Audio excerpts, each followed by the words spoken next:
So hello and welcome guys, this is Ashutosh, your host, and I welcome you all in this new video tutorial session of concept of the day.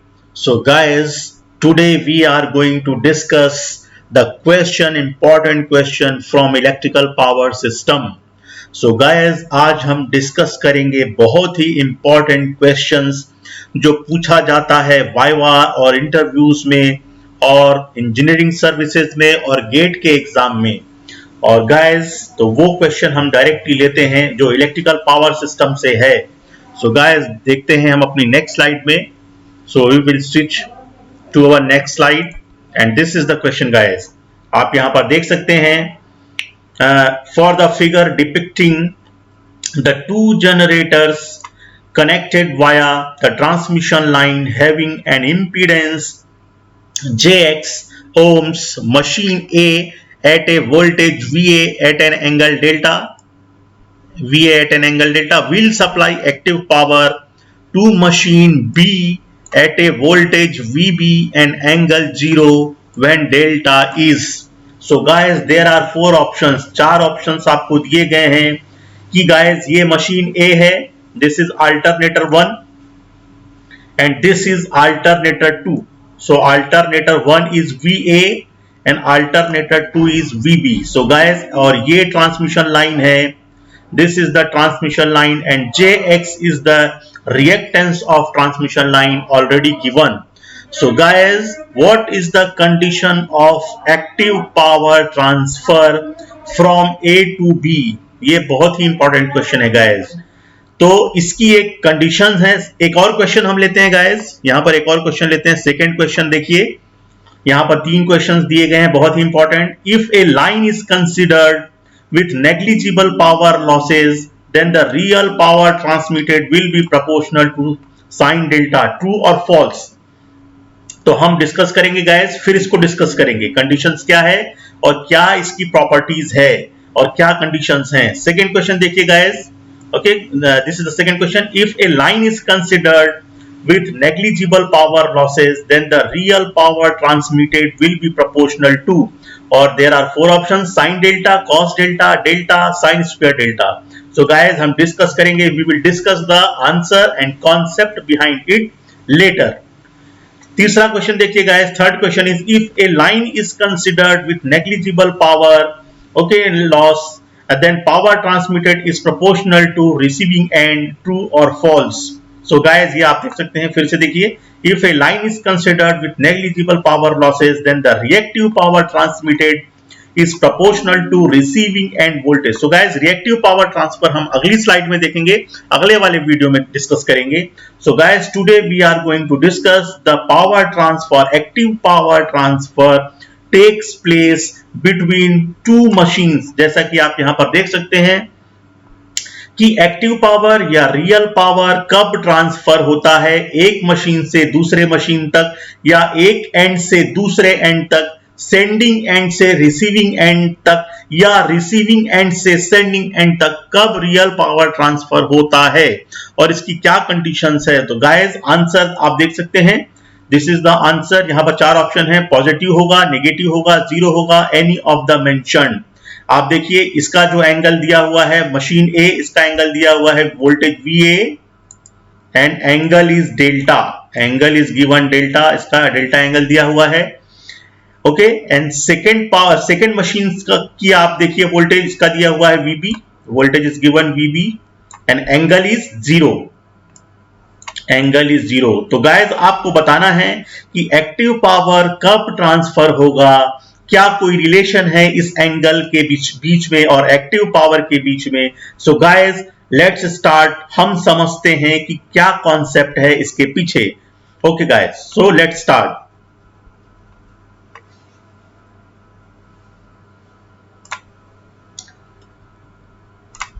So guys आप यहां पर देख सकते हैं कि real power flow या power flow का मतलब क्या होता है और कौन कौन से टर्म्स इसमें आते हैं। देखिए पहला sentence, megawatt flow on A transmission facility is the result of the resistive component. ये आप जानते हैं गाइस कि जहां कहीं पर भी रेजिस्टिव कंपोनेंट होता है वहीं एक्टिव पावर पाया जाता है। There will be wattful component, आप जानते हैं कि जो भी मशीन में वॉट अगर आपने लिखा है, मतलब वो वॉटेज रेटिंग जो आपकी बताई गई है वो रजिस्टिव पावर होगा। Power drop takes place in a resistor, that is called watt full power. ये बहुत इंपॉर्टेंट है। इसी को आप रियल पावर भी कहते हैं guys. This is also called real power, active power, true power is measured in watts. Okay, it is measured, इसका मापन जो है वो वॉट्स में करते हैं आप। और इसका मीटर जो आपके घर पे जो मीटर है, एनर्जी मीटर है, वह भी इसी पावर को रीड करता है, इसी पावर को कैलकुलेट करता है and is in phase with the load. और ये हमेशा आपको पता है कि प्रॉपर्टी क्या है कि वोल्टेज और करंट किसी भी रेजिस्टिव लोड में सेम फेज में पाए जाते हैं, both will be in the same phase. And what is VAR flow, reactive power flow. आप जानते हैं गाइस, जहां कहीं पर भी रिएक्टिव कंपोनेंट होगा, whether it is inductive component or capacitive component, so there will be reactive power flow। और उसी को आप बोलते हो the full form of VAR, voltage ampere reactive flow on a transmission facility is the result of the reactive component X। और इसको आप X से इसका रिएक्टेंस को डिनोट करते हैं। And VAR supply magnetising current for inductive load. किसी भी इंडक्शन मोटर को रिएक्टिव पावर की जरूरत पड़ती है गाइस, क्योंकि उसको फ्लक्स सेटअप करना पड़ता है और वो लैगिंग रिएक्टिव पावर होता है। और जो करंट आती है उसको आप बोलते हैं, जो फ्लक्स बनाने के लिए करंट आती है वो होती है मैग्नेटाइजिंग करंट। और गाइस कैपेसिटिव लोड के लिए, for any capacitive load, charging current कहलाती है and that will be leading current. और वो पावर लीडिंग रिएक्टिव पावर कहलाता है। पावर फैक्टर वहां पर लीडिंग चला जाता है और इंडक्टर में पावर फैक्टर लैगिंग होता है। सो गाइस, रेजिस्टिव कंपोनेंट के लिए पावर फैक्टर 1 होगा, जबकि यूनिटी होगा, जबकि इंडक्टिव या कैपेसिटिव कंपोनेंट है तो पावर फैक्टर लैगिंग और लीडिंग होगा और 1 से कम होता है guys. This is very important point. चलिए तो नेक्स्ट स्लाइड पे हम आगे बढ़ते हैं। तो रियल पावर ट्रांसफर का क्या कॉन्सेप्ट है गाइस, आप यहां पर देख सकते हैं। What is the concept between real power transfer और रियल और active power flow in A transmission line, कब होगा? तो गाइस पहली कंडीशन देखिए, आप यहां पर देख सकते हैं, the real power flow transfer takes place when the power angle is greater than the arrestation। तो गाइस एक का अगर इस मशीन का पावर एंगल, अगर ये वाला जो डेल्टा है, डेल्टा का जो एंगल है वो इस वाले एंड से बड़ा है अगर, तभी एक्टिव पावर ट्रांसफर होगा। गाइस आप देख सकते हैं, यहां पर फिर से देख सकते हैं, the real power transfer takes place when the power angle is greater than the other station। इसका मतलब इसका इस वाली मशीन का जो पावर एंगल है डेल्टा, वो बड़ा होगा इस वाले पावर एंगल से गाइस, इस वाले एंगल से। जैसे कि VA डेल्टा इसका एंगल है और VB0 इसका एंगल है। तो guys delta should be must be greater than 0 angle. So the direction of power flow from A machine towards B machine. तो A का पावर एंगल अगर बड़ा है B के कंपैरिजन में, तो गाइस पावर फ्लो A से B के तरफ पाया जाएगा। और वो कौन सा पावर फ्लो होगा? एक्टिव पावर फ्लो होगा। सो गाइस आप यहां पर देख सकते हैं, in the right side, in order to transfer real power across a transmission line, there must be an angle delta between the voltage at each end of the line. आप जानते हैं, you already know, and greater phase angle difference, more real power transferred। तो ज्यादा से ज्यादा अगर phase difference होगा दोनों स्टेशंस के बीच में, दोनों एंड के बीच में, तो ज्यादा रियल पावर ट्रांसफर होगा guys. And maximum power, you can read this sentence, maximum power transfer theoretically occurs eight 90 degree. ये भी आप जानते हैं। अभी हम फॉर्मूला भी देखेंगे। Okay, we will check out the formula. What is the formula of active power? And real power flows downhill to a more lagging angle। So guys next slide में हम देखेंगे,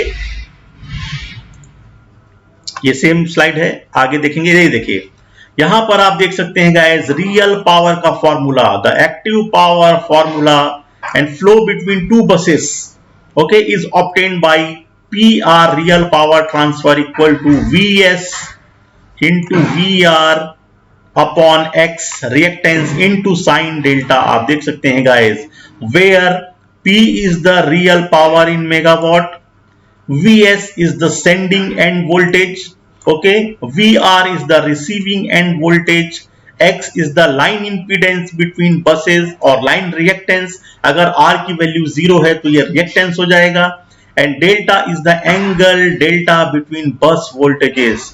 तो guys बहुत ही important ये important point है.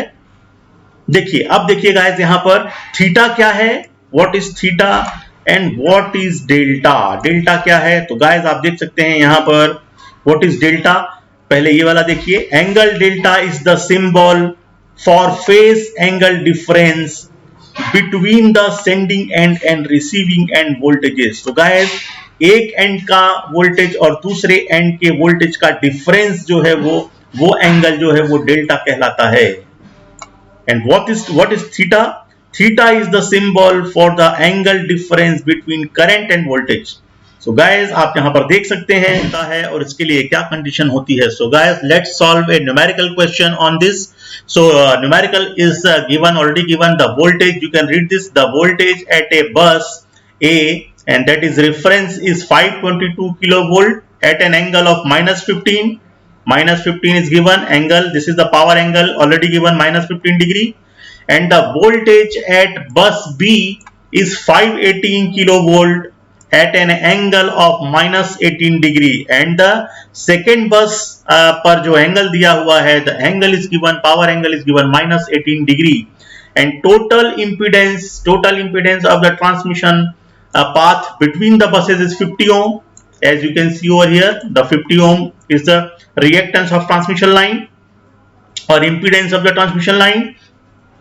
So what is the real power flow? You have to find it out, the real power flow, and what is its direction. You have to tell its direction. You have to find out the direction of power flow. So guys आप यहाँ पर देख सकते हैं, you already know the formula is, what is the formula?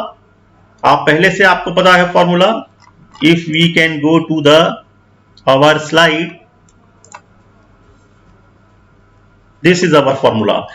So the real power flow between two buses is already given. PR equal to PR equal to Vs into VR upon X into sin delta. So guys this is the formula for active power flow. तो आप यहाँ पर कैसे solve करेंगे? So first of all A part जो है वो guys use this formula, PR equal to VA VB upon X into sin delta. So guys just put the value of voltage 522 into 518 divide by 50 into 10 to the power 3 becomes 10 to the power 6 into sin, या megawatt में अगर आएगा तो 10 to the power 3 मत रखिए. Okay, the answer will be directly in megawatt. In sin, in bracket you can see the power angle of first bus is -15 degree minus in another bracket the power angle of second bus is -18 degree. So it becomes 3 sin 3.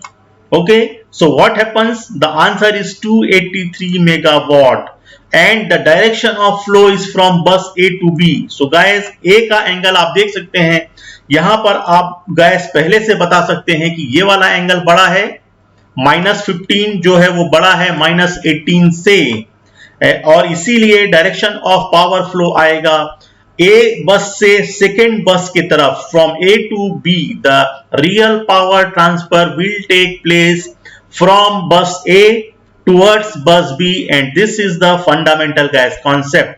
क्योंकि आप यहाँ पर angle से बता सकते हैं, जिसका भी एंगल बड़ा होगा with the side which is having a greater angle, the transfer of real power will take place from that side. Okay, एक और क्वेश्चन आप ले सकते हैं गाइस. अगला क्वेश्चन देखिए, आप सॉल्व कर सकते हैं. Okay, just note it down. देखिए बस ए का वोल्टेज दिया हुआ है 235 kV at an angle -23 degree. Power factor भी दिया हुआ है गाइस 0.79. बस बी का वोल्टेज दिया हुआ है 237 kV at an angle of -21 degree with a power factor of 0.85 and total impedance of transmission line is given 45 ohms. So guys again by using this formula PR equal to VABB upon X into sine delta, just putting the values of voltages 235 into 237 divided by 45, which is the impedance of transmission line, into sine in bigger bracket minus 23. Minus 23 is the power angle of first bus minus 21 degree, so it becomes minus 2. So guys, यहाँ पर आप देख सकते हैं the answer is in negative minus 43.2 megawatt. Okay, the direction is given here, minus shows the direction. तो guys यहाँ पर minus में अगर आपका पावर आ रहा है, इसका मतलब ये है guys कि डायरेक्शन ऑफ फ्लो रिवर्स हो जाएगी, मतलब पावर का फ्लो बी से ए के तरफ होगा, क्योंकि आप यहाँ पर देख के बता सकते हैं कि गाइस minus 21 डिग्री जो है, जो बी बस का एंगल है वो बड़ा है minus 23 से. So this was the concept guys, very important concept. So guys, अब हम सॉल्व करते हैं ये वाला क्वेश्चन जो बहुत ही इंपॉर्टेंट दिया हुआ है. देखिए, अब कॉन्सेप्ट समझने के बाद आप बहुत आसानी से सॉल्व कर सकते हैं guys. So if a line, question number 1 देखिए, if a line is considered with negligible power losses then the real power transmitted will be proportional to sin delta whether it is true or false. आपको बताना है guys A true है या B false है. तो guys आपको पता चल गया है अब. now you know the real power transfer formula is VSVR sin delta upon X. इसीलिए आंसर A होगा जो कि ट्रू है. सेकेंड वाला क्वेश्चन देखिए guys, if the line is considered with negligible power losses then the real power transmitted will be proportional to. फिर से आप बता सकते हैं कि साइन डेल्टा के प्रोपोर्शनल होता है, इसलिए पहला वाला आंसर होगा गाइस. तो गाइस ये आज का क्वेश्चन था और हम अगले वाले वीडियो में रिएक्टिव पावर फ्लो के बारे में डिस्कस करेंगे. So guys that's it for today and we will meet in our new video tutorial. Till then goodbye guys.